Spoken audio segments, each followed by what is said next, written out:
Solutionary School. I'm Abby and I'm so excited that you're here with us today. Now, when I was a little girl, I wanted to be an artist. Is there anybody out there that also wants to be an artist too? Great! Well, because I wanted to be an artist, one of my favorite books was called The Art Lesson by Tomie dePaola. Has anybody read this book? Well, we're going to read it today.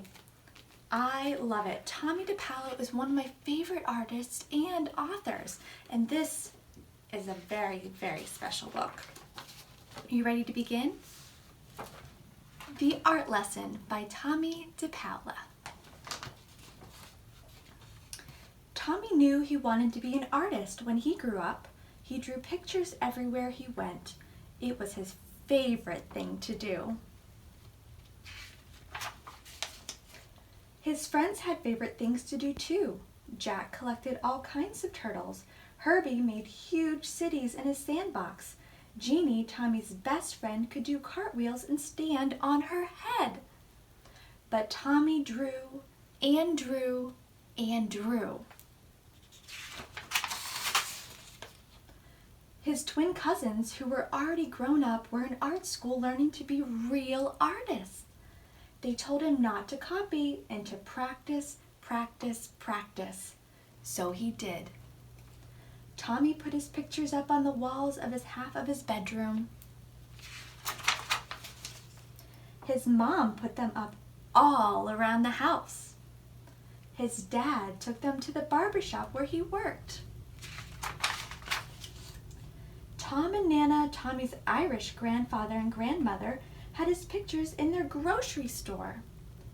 Nana Fall River, his Italian grandmother, put one in a special frame on the table next to the photograph of Aunt Chloe in her wedding dress.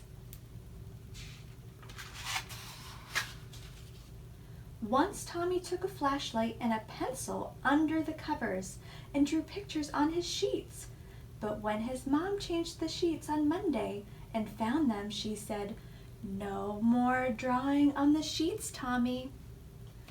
His mom and dad were having a new house built, so Tomie drew pictures of what it would look like when it was finished. When the walls were up, one of the carpenters gave Tomie a piece of bright blue chalk. Tomie took the chalk and drew beautiful pictures all over the unfinished walls. But when the painters came, his dad said, "That's it, Tomie, no more drawing on the walls." Tomie couldn't wait to go to kindergarten. His brother Joe told him there was a real art teacher who came to the school to give art lessons. "When do we have our art lessons?" Tomie asked the kindergarten teacher. "Oh, you won't have your art lessons until next year," said Miss Bird. "But we are going to paint pictures tomorrow." It wasn't much fun. The paint was awful. The paper got all wrinkly. Miss Bird made the paint by pouring different colored powders into different jars and mixing them with water. The paint didn't stick to the paper very well and it cracked.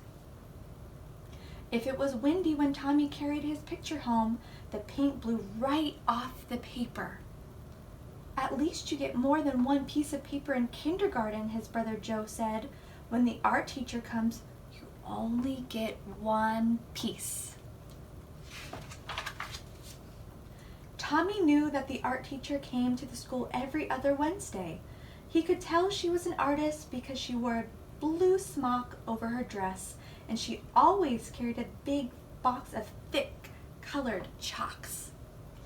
Once, Tomie and Jeannie looked at the drawings that were hung up in the hallway.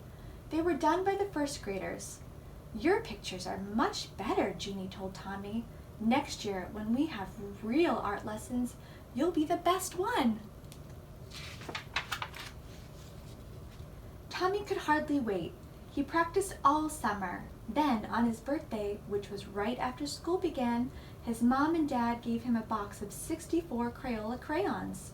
Regular boxes of crayons had red, orange, yellow, green, blue, violet, brown, and black. This box had so many other colors. blue-violet, turquoise, red-orange, pink, and even gold, silver, and copper. "Class," said Miss Landers, the first grade teacher, "next month the art teacher will come to our room. So on Monday, instead of singing, we will practice using our crayons." On Monday, Tomie brought his 64 crayons to school. Miss Landers was not pleased.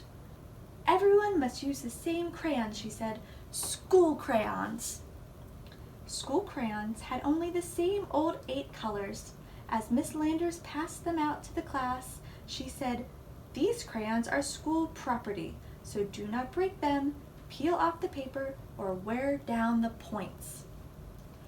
"How am I supposed to practice being an artist with school crayons?" Tomie asked Jack and Herbie. "That's enough, Tomie," Miss Landers said. "And I want you to take those birthday crayons home with you and leave them there." And Joe was right. They only got 1 piece of paper. Finally, the day of the art lesson came. Tomie could hardly sleep that night. The next morning, he hid the box of 64 crayons under his sweater and went off to school. He was ready. The classroom door opened and in walked the art teacher. Miss Landers said, "Class, this is Mrs. Bowers, the art teacher. Patty, who is our paper monitor this week, will give out 1 piece of paper to each of you. And remember, don't ruin it, because it is the only piece you'll get. Now pay attention to Mrs. Bowers." "Class," Mrs. Bowers began, "because Thanksgiving is not too far away, we will learn to draw a pilgrim man, a pilgrim woman, and a turkey. Watch carefully and copy me." Copy? Copy? Tomie knew that real artists didn't copy. This was terrible. This was supposed to be a real art lesson. He folded his arms and just sat there. "Now what's the matter?" Miss Landers asked. Tomie looked past her and spoke right to Mrs. Bowers. "I'm going to be an artist when I grow up, and my cousins told me that real artists don't copy. And besides, Miss Landers won't let me use my own 64 Crayola crayons." "Well, well," Mrs. Bowers said, "what are we going to do?" She turned to Miss Landers and they whispered together. Miss Landers nodded. "Now, Tomie," Mrs. Bowers said, "it wouldn't be fair to let you do something different from the rest of the class. But I have an idea. If you draw the pilgrim man and woman and the turkey, and if there's any time left, I'll give you another piece of paper and you can do your own picture with your own crayons. Can you do that?"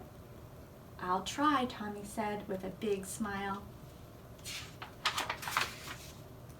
And he did. And he did. And he still does. Wow, wasn't that a very special book? I love that book. Now out there, I want you to send me your drawings and see how you can be an artist. And you can be an artist so many different ways. So get practicing, and I want to see all of your very, very special artwork. All right, that's it for now. Talk to you soon. Bye!